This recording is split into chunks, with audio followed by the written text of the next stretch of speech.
morning, everyone, or wherever you are, whatever time of day, whatever part of the world you're in. Welcome back to our weekly iAwake, WeAwake group meditation. And well, after all these years on the path, we've learned that meditation is essential. And we believe our technology helps us to meditate, get more for your buck, and get there quicker and make the kind of changes that we need to make, and the kind of opening in consciousness and open us up from the stuff that's blocking us from being and recognizing who and what we are. And there's a lot of stuff there. So we're going to listen to audio chi today. It's only 20 minutes. So if you like this track in the app where you can purchase it, it's a 1 hour track, but we're doing a 20-minute track because, well, 20 minutes is a good number, but it's also a very good number to an hour is also really good. And it trains the brain to alpha. And in the early days of brain entrainment, when they were discovering that meditators could actually change their brain waves consciously through the practices, and then we found that sound could actually do that.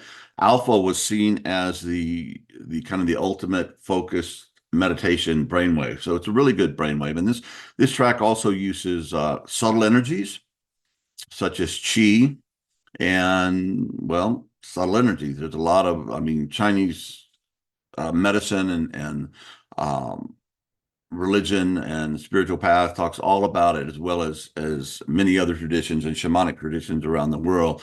And I think a lot of us have experienced that. And what exactly is chi or what subtle energy? We don't really know.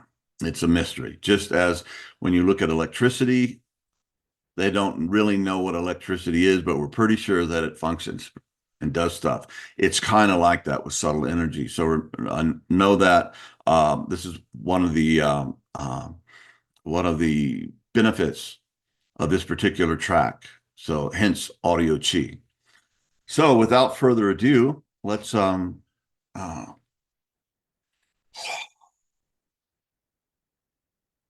the position and sit up straight. One of those gods or goddesses you see are guardians of the temple. You see in a lot of Asian temples, you see them sitting there very straight with their spine straight. And at the same time, you want yourself to relax as much as possible. And I will lead you through a little relaxation thing that I do before I start to meditate. And that is just, I'll say 5, relax, 4, relax, 3, relax, etc. Till we get to 0. And then just hold your body in complete relaxation. Your tongue, your jaws, your shoulders, your upper back, your belly, your legs. And makes us more open and more receptive to the subtle but powerful energy of this particular meditation that we're doing. Okay, so turn on your tracks, and I'll count you down.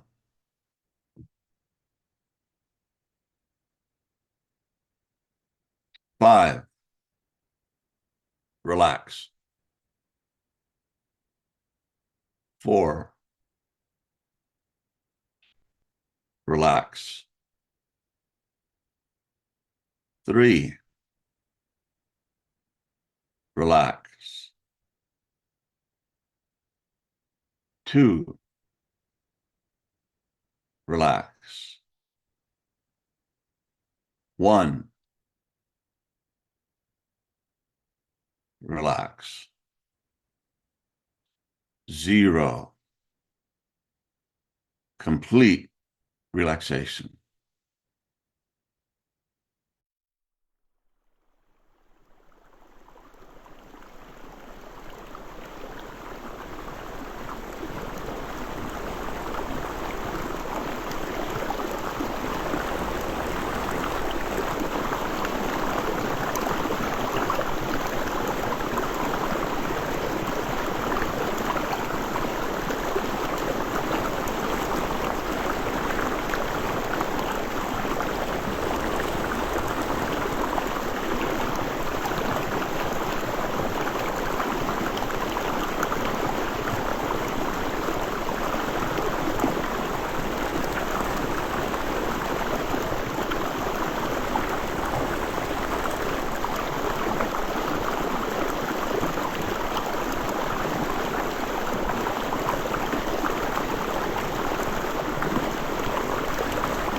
Well, I would have kept on, but I need to be back here with you guys. So thank you. So what shall I talk about? Should I just be honest? God forbid, right? Uh, well, I'll try that. Yeah, I woke up this morning with feeling tremendous sadness and grief. And the thought was, I have to get myself together before I lead this meditation, you know. And I tried, I meditated and prayed. And a friend of mine, an old friend that I reconnected with, Pam was there too, um, used to live with us. Anyway, his name is Gregory. That's as far as I'll go with that. But he has a lot of wisdom and he's a great therapist. And he has been through the mill, through the darkness himself. And also been working with the diamond approach for 30 years now. So he knows a lot about these sort of things. And he said something that really stuck with me. He said, the content is actual quote, the very content becomes the path, the content of your mind, the content of your heart, not something to, just do away with or try to suppress but let that become, that is, whether you like it or not. That's the road you're on. And you have to be present with that. And you have to accept that. And hopefully, I think it works like you metabolize it. It becomes the energy becomes a fuel to open your heart and and facilitate your conscious connection with spirit or God or your soul or your essence.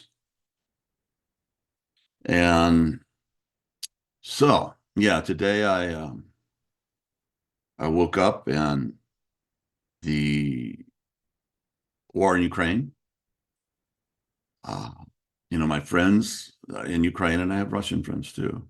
Things been going on for 2.5 years now.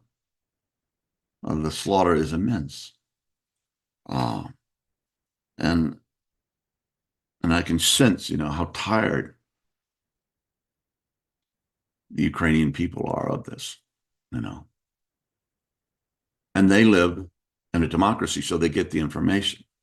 If you're in Russia and you just listen to the press, everything's fine, it's great, oh, we're destroying those Nazis in Ukraine and blah blah. So that was really on my heart. Uh, Also, the Israel Gaza thing, Gaza was there. And what else? Well, where my country is at, we're in a period where we're, there was a novel written in I think it was 36 or 39, right around there, when Hitler was shoring up his power in Germany. And the title of the book was "It Can't Here." We're America, we're a democracy. It can't happen here. And it was a send up of that attitude because, yes, it can happen here. And right now, we're at the stage where we don't know which way it's going to go, but are we going to be a democracy, a free country, however flawed? Okay. And I know I love my country, but I love my country with open eyes. And as Pam can tell you, history has always been a concern of mine. So I study and I know, I know what we've done well, and I know what we've done poorly, but I still love my country. But this choice between freedom, democracy, with the three parts of government that the founding fathers set up in the Constitution: the judicial, the executive, the presidential. Executive is the presidential, and legislative, Congress. And those were supposed to be three equal things. And somehow the balance and the struggle between those three different branches of government would keep us honest, would keep us free. And now, plainly speaking, if Trump wins the presidency again, where he is bragging about, and his followers seem to be into, an authoritarian dictatorship. And to hell with the Constitution, to hell with judicial, to hell with everything. But Trump is so perfect. The leader is so good and so wise that he'll just fix everything. And that you'll never need another election, as he said recently, because he'll just fix it in 4 years. So that, my heart and mind. So I'm feeling great pain. There's different strategies. You can just avoid it because it's too just overwhelming, and don't listen to the news, don't listen, just sit on your cushion, go inside, walk in your garden. But it's not so easy if there's missiles coming in. So not all of us can do that. So I was taking the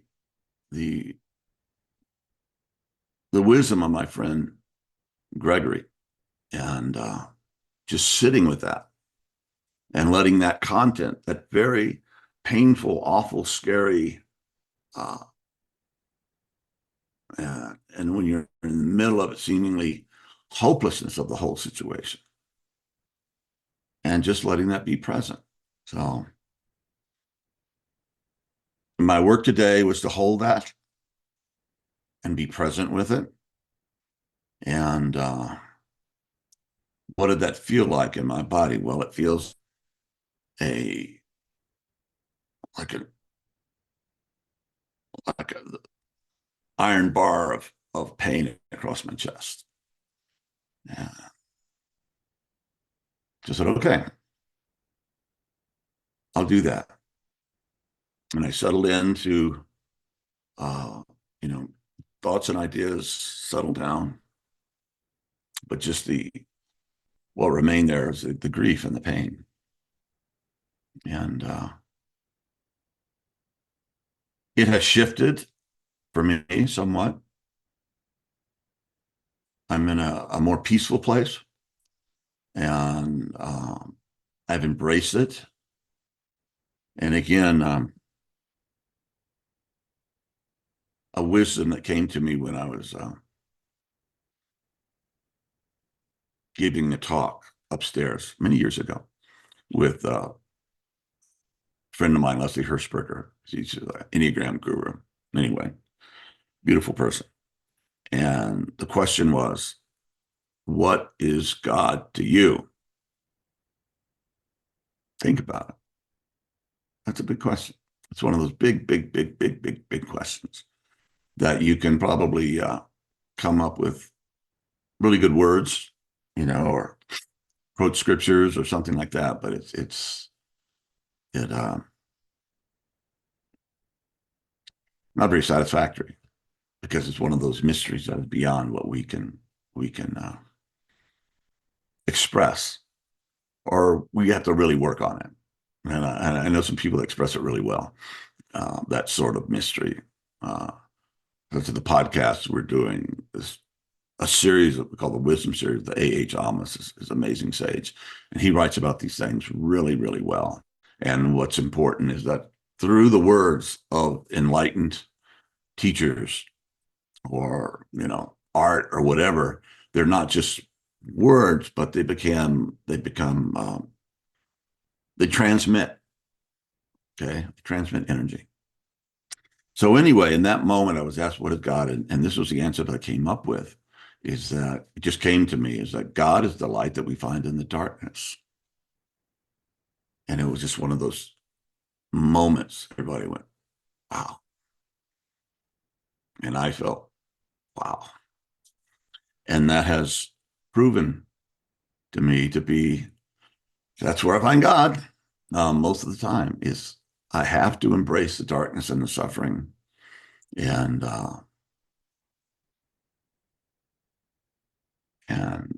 that's where I find the light. So what I was doing this morning is trying to practice with that, holding the grief, holding the pain, and just holding it there.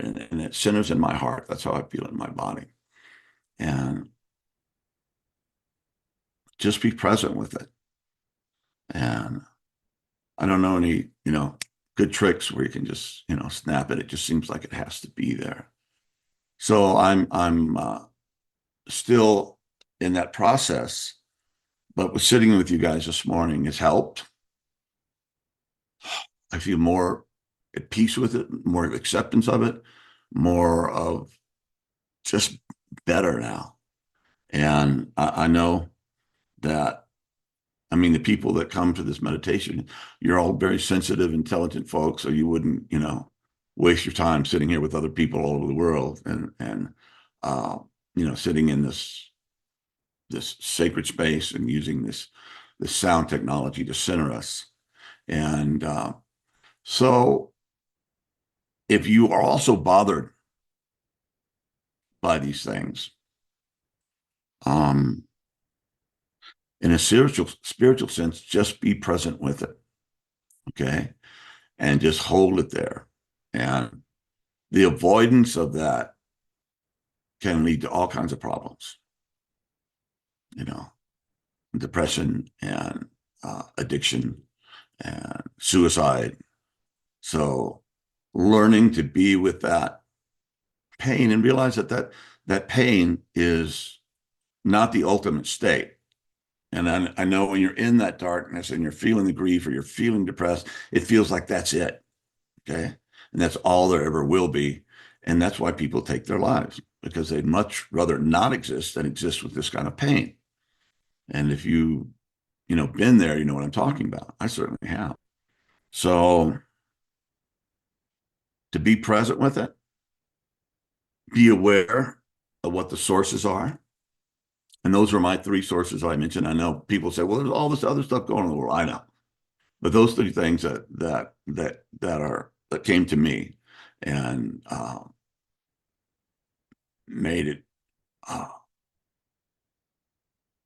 very struggle just to get here and to be here. And but anyway, I'm glad I did. It seems to be transforming, metabolizing, and I seem to be sensing uh, the light that is there. And that's the way it is when you're in utter darkness. It's just dark, and all of a sudden the sun starts to arrive, and you see a little light beginning to come. Well, I'm feeling that little light right now, that penetration of the light.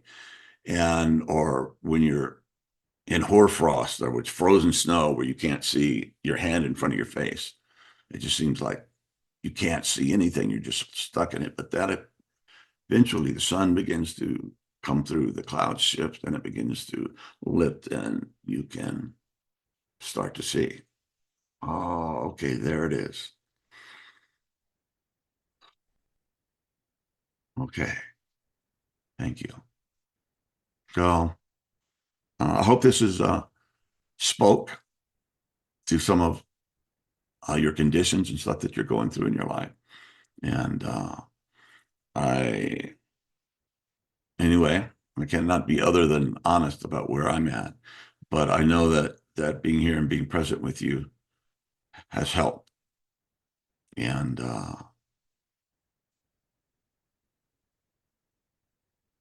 yeah, the pain has diminished somewhat.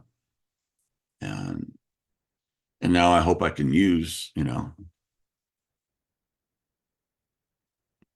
grace to do what I can.